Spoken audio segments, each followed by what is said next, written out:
La région Auvergne-Rhône-Alpes vous présente Évasion en région.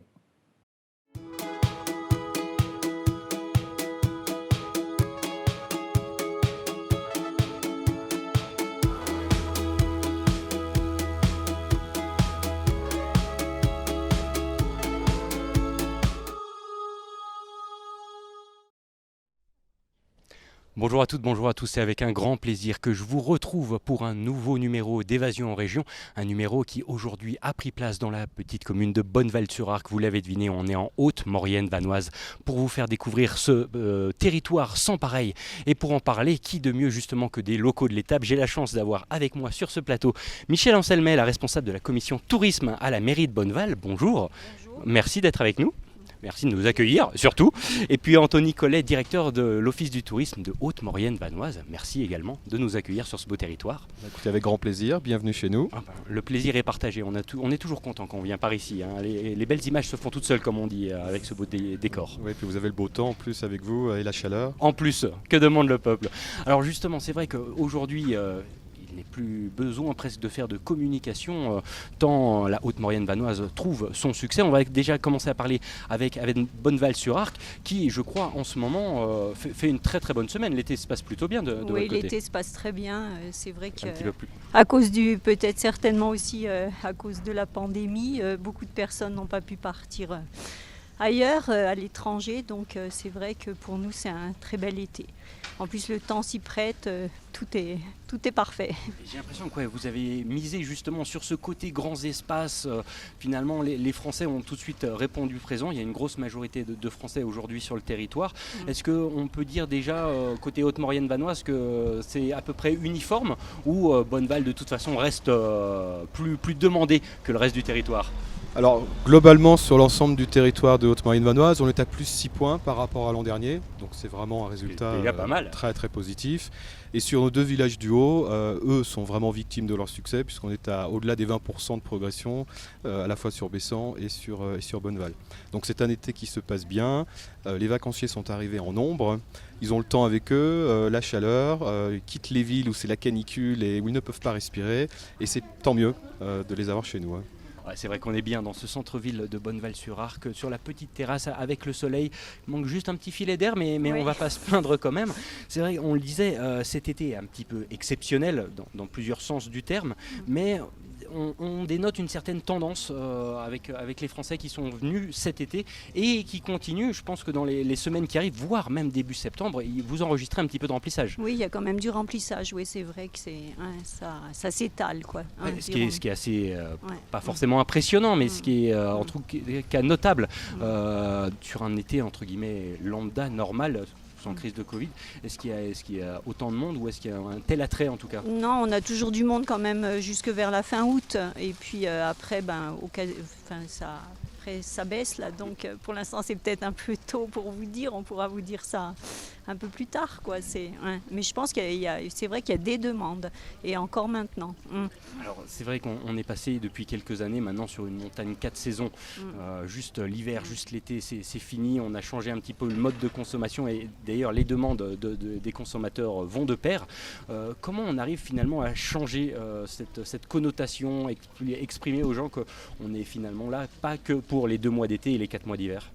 Alors, on a la chance d'avoir en Haute-Maurienne vanoise une grande diversité d'activités à pratiquer. On offre aussi bien des activités sportives, bien entendu, comme le ski, comme la rando, comme le VTT. Mais on a la chance d'avoir un patrimoine culturel incroyable. On a le chemin du baroque qui passe en Haute-Maurienne. On a un patrimoine religieux et baroque assez incroyable. Et puis une agriculture qui est très, très puissante, très présente. Et tout ça, ce sont des atouts qui font qu'on peut proposer à nos vacanciers de très nombreuses activités, une très grande diversité d'activités pour qu'ils passent des vacances très agréables et qu'ils vivent des expériences inoubliables. Justement, Michel Anselmet, c'est quoi pour vous vraiment la plus-value, les petits points en plus de Bonneval-sur-Arc par rapport à d'autres destinations? En fait, on propose on peut tout proposer, aussi bien la randonnée sur les chemins que après. Et il y a cette année, vu la canicule, c'est vrai qu'il y a énormément de demandes pour le canyoning, donc pour tous les guides de la vallée. Et puis il y a le plan d'eau de descente aussi qui est très apprécié en cette période de canicule. Et puis après, on propose la haute montagne, l'escalade, les via ferrata. Il y en a vraiment pour tous les goûts. Il y Est-ce en a qu'on pour tous les goûts, peut ouais. tracer un peu un profil type des vacanciers qui viennent ici? Est-ce qu'il y en a vraiment de tous les styles, Oui. ou c'est un peu plus Moi, je familial? dirais, c'est pas mal familial, mais disons que cette année particulièrement, il y a beaucoup de demandes en canyoning, en via ferrata, et puis et les passionnés de haute montagne aussi. On en trouve pour tous les On en goûts. trouve pour tous les goûts. Le VTT, après maintenant aussi il y a le VTT à assistance électrique. Donc c'est vrai qu'on a aussi tout le chemin du petit bonheur en Haute-Maurienne vanoise. Ouais. Donc on Ouais. croise de plus en plus de VTTistes et de tout, de marcheurs, de VTTistes. J'ai l'impression que c'est justement ces dernières années, le profil du public a un petit peu évolué. Maintenant, on ne cherche plus à faire forcément des vacances montagne ou des vacances famille. Il faut pouvoir proposer un petit peu de tout, d'avoir un panel d'activités très très large. C'est le cas en Haute-Maurienne vanoise et j'imagine qu'on n'est pas prêt d'arrêter les nouvelles activités. Il y en a un peu toutes les saisons, on retrouve des nouveautés. Oui. Alors il y en a pour tous les goûts, il y a plein de nouveautés et j'ai envie de dire qu'on a le plus grand terrain de jeu du monde ici. Michel parlait du chemin du Petit Bonheur qui part de Modane et qui remonte toute la vallée, qui est quand même assez long. On a des sentiers de rando de partout, on a la plus grande piste cyclable du monde dans la vallée de la Maurienne. Il y a une multitude d'activités qu'on peut faire chez nous. On a des gens en plus de ça qui accueillent nos vacanciers de façon remarquable, qui sont de grands professionnels de la montagne, je tiens vraiment à le souligner. Et tout ça nous permet de capter historiquement une clientèle très familiale, très traditionnelle, mais cet été, et c'est une nouveauté, on a de nouvelles clientèles qui sont arrivées chez nous. Si vous regardez les plaques d'immatriculation dans nos différents villages, on voit que les gens viennent des quatre coins de France. On a pas mal de gens qui viennent également de Belgique, on a des Hollandais, on a des Allemands qui sont là, j'ai vu quelques Anglais également. Ça reste de la clientèle européenne de proximité finalement. Ça reste une clientèle européenne, oui. Les problèmes du Covid faisant que les étrangers de plus loin ont Par la plus de force des difficultés à venir par la force des choses, on ne les a pas. Mais on est quand même content d'avoir des publics européens. N'oublions pas nos cousins italiens qui sont juste derrière la montagne et qui arrivent en masse aussi. Donc on est content pour l'instant de notre été avec nos habitués qui viennent, de nouvelles clientèles et également des pays européens qui sont bien présents sur le territoire. On le disait, il y a vraiment beaucoup de choses à faire dans ce territoire, ici à Bonneval-sur-Arc également. Malgré ça, on continue d'organiser des événements récurrents pour finalement aussi un petit peu fidéliser, parce que c'est aussi ça un peu le nerf de la guerre, c'est faire découvrir ce paysage l'été et faire revenir les gens derrière. Comment on s'y prend justement ? À Bonneval, on a quand même une très grosse clientèle d'habitués qui reviennent d'une année sur l'autre, surtout l'hiver. Et puis des habitués de temps en temps qui disent « Ah mais tiens, on ne connaît pas l'été, donc on va venir voir Bonneval l'été pour voir les différents aspects, quoi, vous voyez. » Et après, c'est vrai qu'on a des sentiers de randonnée comme le sentier Balcon, tout ça, où les gens, mais pour une clientèle familiale, ça monte très peu. Et après, vous en prenez plein les yeux, comme on dit, sur les glaciers et tout ça. Donc, c'est... Ça fait rêver en tout cas, dit comme ça, c'est the place to be un petit peu. Voilà, si vous voulez. Aujourd'hui, justement, il y a de plus en plus d'activités, on le disait. Est-ce qu'il y a des incontournables ou quelque chose, en tout cas, qui est maintenant un peu connoté? On pense notamment au cyclotourisme avec de nombreux cols qui sont autour de nous. Est-ce qu'il y a vraiment une chose où on ne peut pas passer à côté quand on vient dans la vallée de Haute-Maurienne vanoise? Alors, on a la chance l'été d'avoir des événements très importants qui sont connus au niveau national ou international. On a eu le DF Sunny Tour la semaine dernière, on a la Transmaurienne vanoise qui commence cette semaine, on a des festivals culturels comme le festival musical qui commence aujourd'hui, Michel. On va en reparler un petit peu plus tard dans l'émission. On va en reparler après. On a une arrivée à Valfréjus du Tour Savoie-Mont-Blanc la semaine dernière qui a été une très belle épreuve. On a une diversité incroyable d'événements qui sont bien ancrés dans le calendrier estival et qui attirent du monde. Et c'est également la même chose l'hiver, puisqu'on a la chance d'accueillir depuis des années la Grande Odyssée, on a le biathlon international de Bessan qui se passe également chaque année, on a le Festival national d'accordéon à Termignon qui est un grand rendez-vous depuis 20 ans maintenant. Donc on en a pour tous les goûts et pour tous les publics chez nous. Est-ce qu'aujourd'hui on arrive finalement à parler de Bonneval-sur-Arc l'été, de la Haute-Maurienne vanoise l'été, et de le dissocier un petit peu de cette saison d'hiver qui est quand même, il faut le reconnaître, une grosse partie du chiffre d'affaires pour de nombreux professionnels ici. Est-ce qu'il y a encore finalement ce ratio où on dit qu'on rattrape un peu un mauvais été avec l'hiver ou vice-versa peut-être Non, je pense que les deux en fait sont... faut pas les dissocier, quoi. Après, c'est sûr que l'hiver est beaucoup plus long, donc c'est. Mais après, à Bonneval, on a quand même la chance aussi d'être. On est la dernière station de Maurienne qui ferme, donc on ferme toujours fin avril. Après, et la première à ouvrir régulièrement. Oui, une des premières. Une des premières, en tout cas sur la boucle de fond. Voilà, ouais. Je me souviens avoir fait des reportages ici où quand même. Oui, on a les clubs qui viennent s'entraîner aussi sur la Polo Boniface, là, donc on enneige à canon, fait de la neige artificielle et comme ça ils peuvent venir s'entraîner les clubs. Et puis après, on est en haute montagne, donc on a un domaine aussi exceptionnel de ski de randonnée avec des refuges. Donc ça va jusqu'au mois de mai, quoi, vous voyez. Donc, et après, ça rattaque pour les week-ends, pas cette année à cause du Covid, mais sinon les week-ends de Pentecôte, de tout ça. Oui, finalement, comme on le disait, hors cas particulier, pandémie oblige, finalement, c'est vraiment une exploitation 4 saisons. Et même maintenant, justement, on le disait tout à l'heure, en septembre, il y a des vacanciers qui arrivent. À la mi-mai, maintenant, ça commence à être plein. Il n'y a plus aucun temps mort, presque. Non, il y a quand même un petit peu. Il y a une petite arrière-saison, on va dire, mais on est bien occupé. Et vous me donnez l'occasion, Michel, de rappeler qu'on est la vallée qui ouvre en premier la saison d'hiver, puisque le 7 novembre cette année, Bessan va ouvrir ses pistes de ski de fond. Et on termine la saison à Bonneval, tout fin avril, voire début mai, certaines années. Donc c'est vraiment une saison d'hiver de ski qui dure longtemps chez nous. Et puis derrière, on embraye sur l'été avec toutes ces belles activités estivales à faire. Quand on vous dit qu'il y en a vraiment pour tous les goûts. Justement, à ce propos, je vous propose d'en savoir un petit peu plus sur une discipline un peu atypique que j'ai eu l'occasion de tester il y a quelques jours. C'était la semaine dernière à l'occasion du festival à cheval en montagne. Je vous propose un focus sur le tir à l'arc à cheval. C'est une nouveauté, c'est à Val-Fréjus. Reportage. À l'occasion de la semaine à cheval en montagne, de nombreux curieux ont pu tester les quelques activités ludiques proposées par les centres équestres de Maurienne. Parmi ceux-ci, le tir à l'arc à cheval. Mais avant de pouvoir se prendre pour un grand guerrier indien, il est nécessaire de commencer par les bases. Alors là, c'est un très bon cas d'école puisque je pars de zéro. Je vais donc prendre un public entièrement débutant. Donc l'idée étant vraiment de faire une initiation et de leur donner le goût de cette discipline. Donc la première phase se fait à pied sans les chevaux, puisque ça va être tout le maniement des flèches et de l'arc, avec toutes les règles évidemment de sécurité qui doivent être très, très strictes. Et une fois que les gens sont bien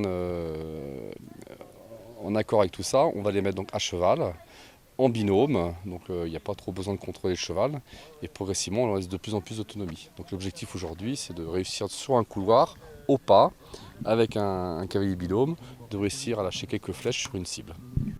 Pour cela, encore faut-il être à l'aise avec le matériel qui se dompte au moins aussi difficilement que l'animal. Pour la dizaine de courageux de ce jour, il s'agit bien là de la première épreuve du feu. Ce qu'il est important de faire, c'est gérer les règles de sécurité qui lui sont données.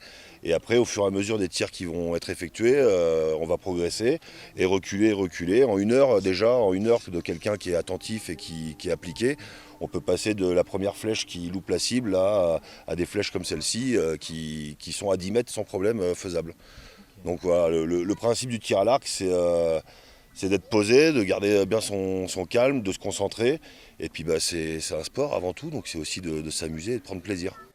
Un sentiment partagé par tous les participants, même si le succès n'est pas forcément tout de suite au rendez-vous. En effet, le tir à l'arc à cheval est un sport d'adresse et de patience qui trouve petit à petit ses adeptes, portés par la fédération et sa volonté d'ouvrir ses portes à un plus large public. Alors c'est une discipline que l'on développe au sein de la Fédération française d'équitation. C'est une nouvelle discipline qui existe depuis 4-5 ans. L'idée étant de développer dans nos centres équestres de nouvelles activités, de nouveaux centres d'intérêt, à la fois une activité ludique et technique, qui peut correspondre aussi autant à un public féminin que masculin. Plus grande fédération française féminine et troisième plus grosse fédération nationale, l'équitation cherche donc aujourd'hui à séduire. Via des activités comme le tir à l'arc à cheval, nombreux sont ceux qui espèrent déclencher des passions parmi le jeune public et consolider encore aujourd'hui le socle des adeptes d'un sport vieux comme le monde.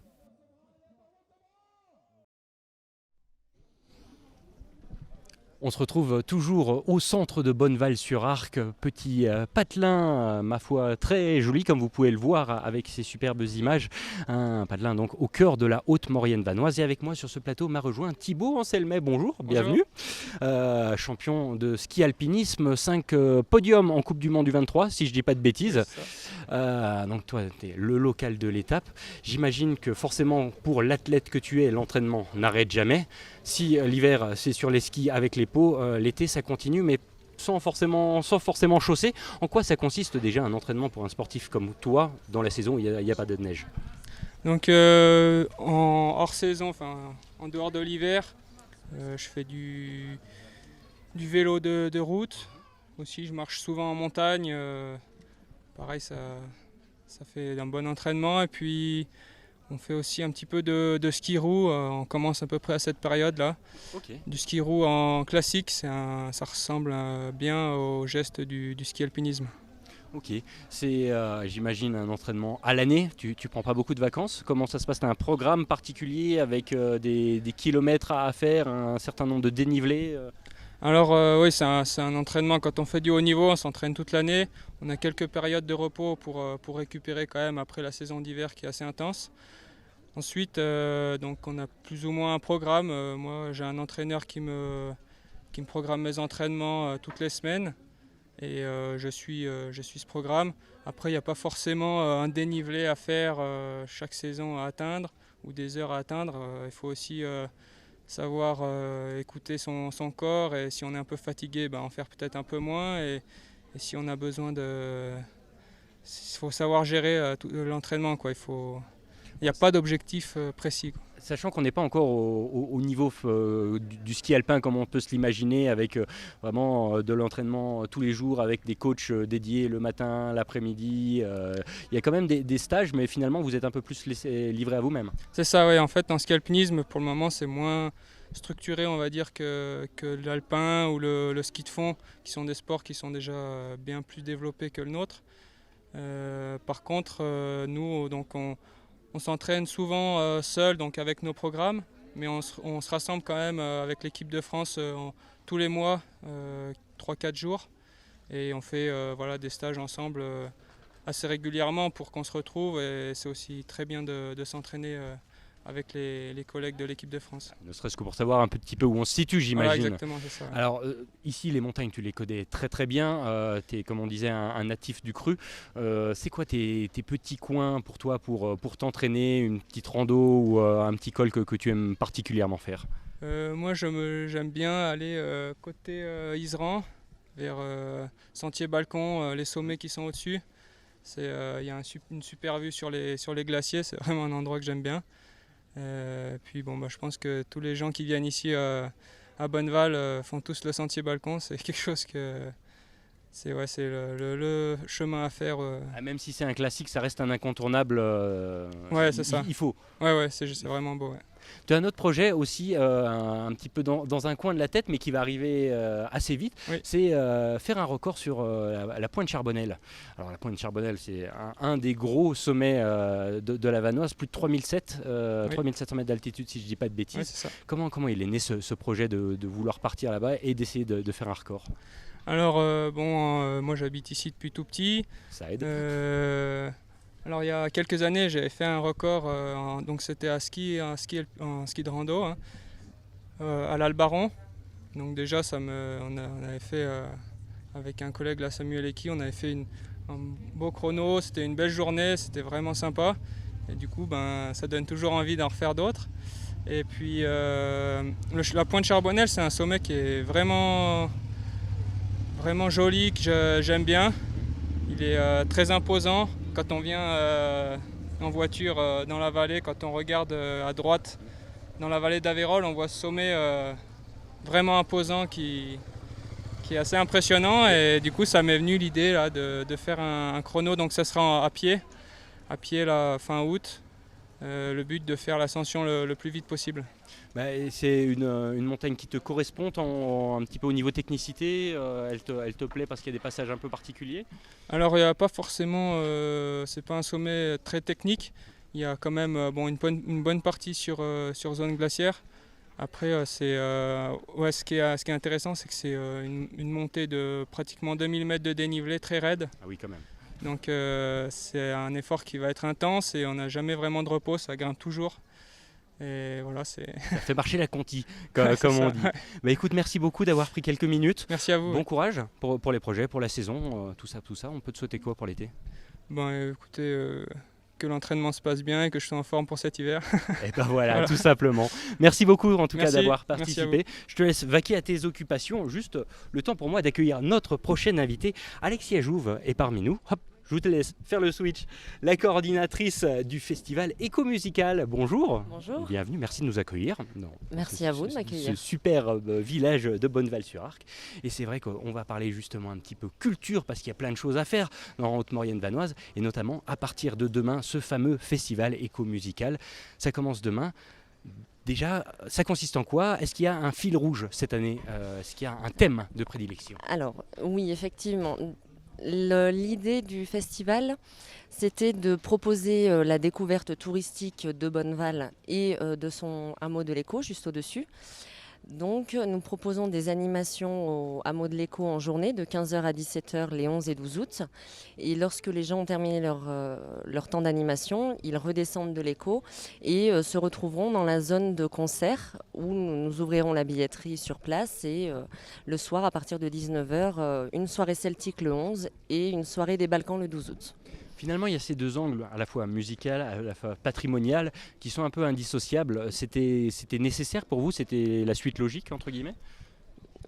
Oui, je pense que ce que l'Office a voulu mettre en avant, c'est sa capacité à proposer du contenu culturel dans un environnement privilégié, tout en mettant en valeur le patrimoine effectivement architectural de Bonneval, qui est quand même relativement magnifique. C'est un village qui est classé et on est aussi dans le parc de la Vanoise, donc on a toute la dimension environnementale qui est intéressante aussi à creuser. Et un temps de concert, ça permet aussi aux gens qui seraient peut-être moins curieux de faire des randonnées, d'y avoir tout de même accès par ce biais-là. Alors, on parle bien sûr de Bonneval, on parle bien sûr de l'Éco également, qui est le petit hameau qui est juste au-dessus, à quelques encablures, mais qui là aussi est un site qui vaut le détour. Je pense qu'il s'est assez vite imposé pour vous comme lieu incontournable. Ah oui, c'est magnifique là-haut. Et effectivement, on a déjà énormément de touristes et de locaux qui vont s'y promener la journée. Et ça valait le coup de s'appuyer sur le lieu pour arriver à en dégager toute une sphère culturelle autour, et d'où le nom du festival, l'Éco-Musical. Et les artistes, ils réagissent comment quand vous leur proposez justement d'aller dans un site comme celui-ci assez exceptionnel pour performer? Alors, la plupart de nos artistes sont issus de la région, Auvergne-Rhône-Alpes, et pour la plupart ne sont jamais encore venus en Haute-Maurienne vanoise, donc c'était l'occasion pour eux. Et effectivement, ils relaient relativement bien l'information aussi auprès de leur public, et je pense que c'est une plus-value pour eux d'être programmés sur cette première édition, et nous on fera tout pour les mettre en valeur également. Vous le disiez, c'est une première, ça implique qu'il y aura des suivantes? Je l'espère bien, oui. Oui. On est parti sur un événement qui va devenir pérenne au fil des années et qui va s'imposer. Oui, après je ne décide pas à la place des autres, mais je pense qu'effectivement ça peut être une belle première édition, et réfléchir à comment effectivement la mettre encore plus en valeur les années à venir, effectivement. Ouais. On est un petit peu sur les derniers préparatifs. D'ores et déjà, est-ce que vous avez quelques réservations? On sait s'il reste de la place encore pour les quelques curieux qui nous écoutent? Tout à fait, il reste de la place. Les gens peuvent réserver leurs billets en ligne sur le site de l'Office de tourisme, bonneval-sur-arc.com, ou encore auprès des accueils dans nos BIT, les bureaux d'information touristique de l'Office de tourisme, et sur place à partir de 17h le 11 et le 12. histoire de voir vraiment de quoi on parle. Je vous propose tout de suite de vous mettre en ambiance avec un petit extrait, un petit clip qui va tout de suite vous montrer quelques très très belles images. Puis on se retrouve juste après pour en parler.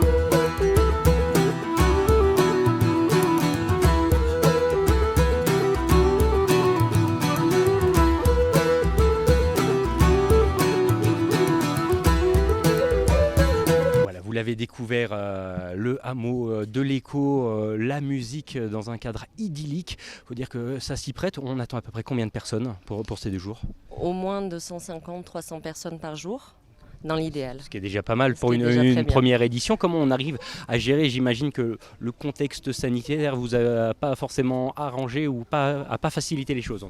Non, effectivement, mais on a rédigé un protocole sanitaire qui nous a été validé par le préfet. Et effectivement, le port du masque sera obligatoire sur les zones d'animation et de festival. Donc les animations au hameau de l'Écho et son plan de la Tronne.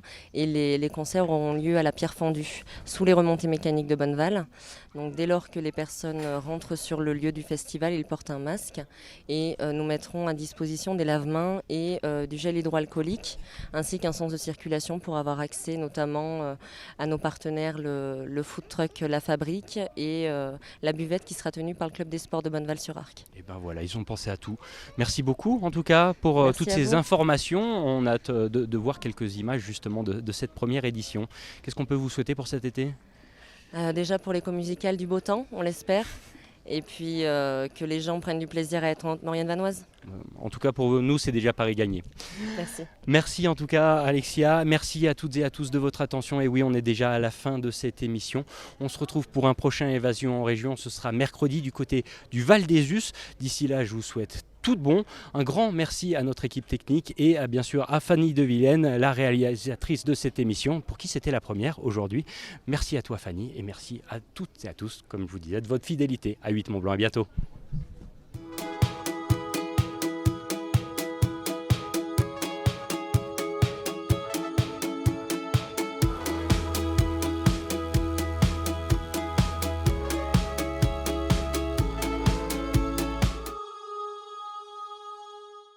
La région Auvergne-Rhône-Alpes vous a présenté Évasion en région.